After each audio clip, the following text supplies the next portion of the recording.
श्रीपादराजं शरणं प्रपद्ये।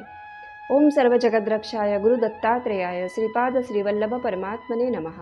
श्रीपाद श्रीवल्लभ चरित्रामृत। मूल ग्रंथ रचयिता श्री शंकर भट, श्री श्रीपाद श्रीवल्लभांचे समकालीन। तेलुगू प्रत उपलब्धी श्री मल्लादी गोविंद दीक्षितुलू भीमवरम।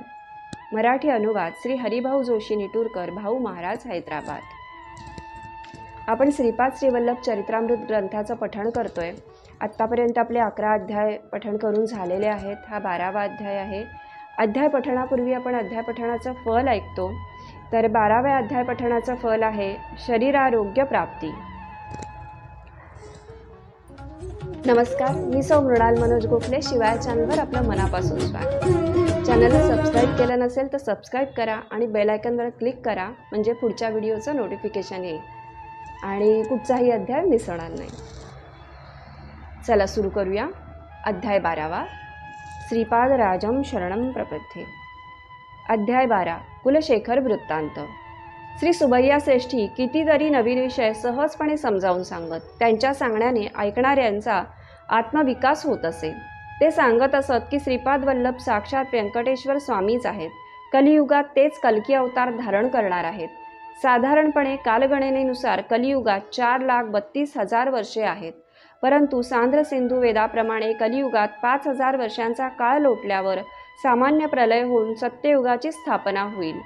या संबंधात ब्राह्मणांनी सांगितलेली माहिती श्रेष्ठींनी सांगितलेल्या माहितीपेक्षा निराळीच होती। श्वासाचा आयुष्याशी संबंध। कलियुगामध्ये कलीची अंतर्दशा 5,000 वर्षात संपते। त्यानंतर थोडा काळ संधिकाळ असतो। त्यानंतर कलियुगात सत्ययुगाची अंतर्दशा प्रारंभ होते। कलियुगात एकूण 4,32,000 वर्षांचा काळ असला तरी अंतर्दशा, सूक्ष्मदशा, विदशा इत्यादी असतात। हा योग शास्त्र समजणाऱ्यांना कळण्यासारखा विषय आहे। ब्रह्मदेवाने प्रत्येकाला 120 वर्षे आयुष्यमान दिले आहे, परंतु प्रत्येक व्यक्ती 120 वर्षे जगेलच असे नाही। 120 वर्षात किती श्वास प्रश्वास सामान्य स्थितीमध्ये घेऊ शकतो तेवढे श्वास प्रश्वास दिले आहेत। मन चंचल असणारे, रागीट स्वभावाचे, घाईघाईने धावणारे, सदैव दुःखात अथवा उदास असणारे, दुष्टपणे वागणारे लोक आपला श्वास कमी वेळात संपवून टाकतात। सर्वात कमी श्वास प्रश्वास घेऊन कासव 300 वर्षे जगतो। अत्यंत चंचल स्वभावाचे माकड अल्प काळच जिवंत राहते। श्वास प्रश्वास घेताना आपली सर्व इंद्रिये चांगल्या अवस्थेत असावयास हवी। योगीजन वायूंचे कुंभक करून श्वास शरीराच्या आतील भागात फिरत राहील असे करतात। यामुळे कितीतरी श्वास शिल्लक राहून ते दीर्घ कालापर्यंत जीवित राहतात। मनुष्याच्या शरीरात जीवाणू परिणाम क्रमाप्रमाणे बदलतात। श्रीपाद चरित्रामृताच्या पारायणाचे फल। 10 वर्षांपूर्वी असलेले शरीर आतासारखे नसते। जुन्या जीवाणूच्या ठिकाणी नवीन जीवाणू जन्म घेतात। नवीन शरीर भाग जन्मतो, त्याप्रमाणे प्राणशक्ती सुद्धा अनेक बदलातून जात असते। जीवनदायक नवीन प्राणशक्ती निर्माण होते, रोगट जुनी प्राणशक्ती नाश पावते। त्याचप्रमाणे मानसिक शक्ती सुद्धा अनेक बदलातून जात असते। जुने भाव बदलून नष्ट होतात, नवीन भाव निर्माण होतात। नवीन जन्मलेल्या मानसिक गोष्टींमध्ये दैवी शक्ती, दैवी कृपा प्राप्त करण्याचे सामर्थ्य असते। त्याद्वारे मन, प्राण आणि शरीर सुद्धा होऊ लागते। श्रीपाद श्रीवल्लभ चरित्रामृतासारखे ग्रंथ साक्षात परमेश्वर स्वरूप आहेत। या ग्रंथातील प्रत्येक अक्षरामध्ये सिद्धशक्ती, योगशक्ती अंतर्निहित असते। असे ग्रंथ मानसिक रीतीने, वाचिक रीतीने अथवा मानसवाचिक दोन्हीमध्ये समन्वय होऊन पठण केल्याने श्रीपाद प्रभूंचे दिव्य मानस चैतन्य आकर्षित होते। ग्रंथाचे पारायण करणाऱ्या भक्तांचे शारीरिक, मानसिक प्राण, रुग्ण, बाधा, कष्ट या संबंधित समस्त स्पंदने श्रीपाद प्रभूंच्या मानसिक चैतन्यात विलीन होतात। तेथे ते शुद्ध होऊन दिव्य अनुग्रहपुरीत स्पंदनांच्या रूपाने साधकाकडे परत येतात। अशा परिस्थितीमध्ये साधकाला इहपर सुखाची प्राप्ती होते। सत्पुरुषांना अन्नदान केल्याचे फळ। ग्रंथाचे पारायण केल्यावर कमीत कमी 11 सत्पुरुषांना जेवू घालावे अथवा त्यांच्या खर्चा एवढे रक्कम दत्तक क्षेत्रामध्ये दान करावी। सत्पुरुषांना भोजन दिल्याने साधकाला आयुष्य लाभते। त्याला अजून थोडा काळापर्यंत पुरणारे अन्नधान्य अव्यक्त रूपात उद्भवते। एवढेच नाही तर सत्पुरुष संतुष्ट झाल्यावर शांती, पुष्टी, तुष्टी, ऐश्वर्य इत्यादींच्या संबंधातील भोगयोगाच्या स्पंदनाचा अव्यक्तपणे उद्भव होतो। कालांतराने अव्यक्त अवस्थेतील बीजे व्यक्त स्थितीमध्ये अंकुरित होऊन महावृक्षामध्ये विराजित होतात। वनवासात असताना द्रौपदीकडून अन्नाचा एक कण स्वीकारून श्रीकृष्ण परमात्म्याने दुर्वास महर्षी आणि त्यांच्या 10,000 शिष्यांना पोटभर जेवण दिले। श्रीगुरूंना श्रद्धाभावाने समर्पित होऊन समस्त अव्यक्तातील बीजरूपात असणारे कालांतराने व्यक्त स्थितीत साधकाला हवे असलेले समस्त भोगभाग्य प्रसाद रूपाने प्राप्त होतात. सांदीपनी ऋषींच्या आश्रमात विद्याग्रहण करण्यासाठी राहिले असताना श्रीकृष्ण आणि सुदामा एकदा दर्भ तोडून आणण्यासाठी वनात गेले. श्रीकृष्ण थकल्यामुळे सुदामाच्या मांडीवर डोके ठेवून ते थोडा वेळ निद्रिस्त झाले. सुदामाला भूक लागली होती. गुरुमातेने दोघांसाठी थोडे पोहे दिले होते. ते तो श्रीकृष्णास न सांगता एकटाच खाऊ लागला. झोपेचे सोंग घेतलेले झोपेतून उठल्याप्रमाणे आव आणून श्रीकृष्ण म्हणाले, सुदामा, भूक लागली आहे. घरून येताना गुरुमाऊलीने मुलांना भूक लागेल म्हणून काहीतरी खायला दिले का? सुदामाने नाही म्हटले. श्रीकृष्ण सुदामाला म्हणाले, तू काहीतरी खात असल्यासारखे वाटले मला.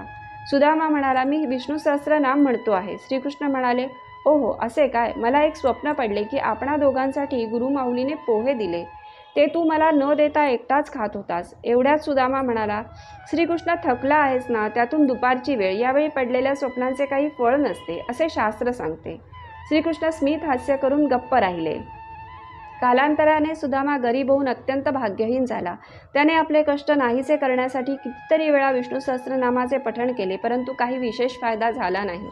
शेवटी श्रीकृष्णाचा अनुग्रह झाला. त्याने सुदामाने आणलेले पोहे खाल्ले आणि त्यातला विशेष अशा राजवैभवाचा प्रसाद दिला. श्रीकृष्णाने सुदामाच्या मांडीवर डोके ठेवून थोडा वेळ विश्रांती घेतली होती. त्याची परतफेड म्हणून सुदामाला आपल्या मांडीवर झोपवून त्याच्या पायातील काटे काढून त्याचे पाय दाबून दिले. कर्मसूत्र किती गूढतेने कार्य करते ते प्रभूंनी त्याद्वारे सूचित केले. मल्लयुद्धात प्रवीण असणाऱ्याचा गर्वहरण. श्रीपाद प्रभू 4 वर्षांचे असताना पिठिकापुरममध्ये मल्यार देशातील एक मल्ल आला. त्याचे नाव कुलशेखर असे होते. तो सप्तगिरी बालाजीचा भक्त होता. प्रत्येक राज्यातील मल्लयोद्धांना जिंकून जयपताका घेऊन पिठिकापुरमला आला. पिठिकापुरमच्या मल्लयोद्धांना आपण कुलशेखरकडून मार खाऊन अपमानित होणार असे निश्चित वाटत होते. त्या मल्लांपैकी काही जणांचा श्रीपाद प्रभूंवर दृढ विश्वास होता. तेच आपणास या संकटातून सोडवतील या श्रद्धाभावाने ते श्रीपाद प्रभूंकडे गेले आणि शरणागती मागितली. श्रीपाद प्रभूंनी त्या सर्व मल्लांना अभयवचन दिले. पिठिकापुरममध्ये एक कुबडा युवक होता. तो 8 ठिकाणी वाकडा होता व अशक्त सुद्धा होता. तो काही काम करू शकत नव्हता. तरी त्याला श्रेष्ठींनी पगार देऊन ठेवून घेतले होते. तो श्रीपादांचा भक्त होता व सतत त्यांची आपली विकृती दूर करण्यासाठी प्रार्थना करीत असे. त्यावर श्रीपाद त्या युवकास भीमास म्हणाले होते, योग्य वेळेतच मी तुझे काम करीन. श्रीपाद त्या मल्लांना म्हणाले, आपला भीम आहे ना, कुलशेखरासमोर जाण्यास तो योग्य आहे. भीमासारखे आपल्या पाठीशी असताना आपणास काय भय? भीमाची श्रीपाद प्रभूंवर अढळ श्रद्धा होती. त्याप्रमाणे भीम आणि कुलशेखराचे मल्लयुद्ध सुरू झाले. अनेक लोक त्या अद्भुत सामना पाहण्यास जमा झाले. कुक्कुटेश्वराच्या मंदिरातील प्रांगणात मल्लयुद्ध सुरू झाले. कुलशेखराच्या प्रत्येक माराबरोबर भीमाचे शरीर बलवान होत होते. तो ज्या ठिकाणी भीमास मारित होता त्याच ठिकाणी तितक्याच जोरात त्याला मार लागत होता. कुलशेखर थकला. भीमाचे कुबड जाऊन तो बलवान झाला. कुलशेखर श्रीपाद प्रभूंना शरण आला. श्रीपाद प्रभू म्हणाले, कुलशेखरा, मानवी शरीरावर 108 मर्मस्थाने असतात. या सर्वांचे ज्ञान तुला आहे. भीमाचा केवळ माझ्यावर विश्वास आहे. मीच त्याचा रक्षक आहे हे ज्ञान त्याला आहे.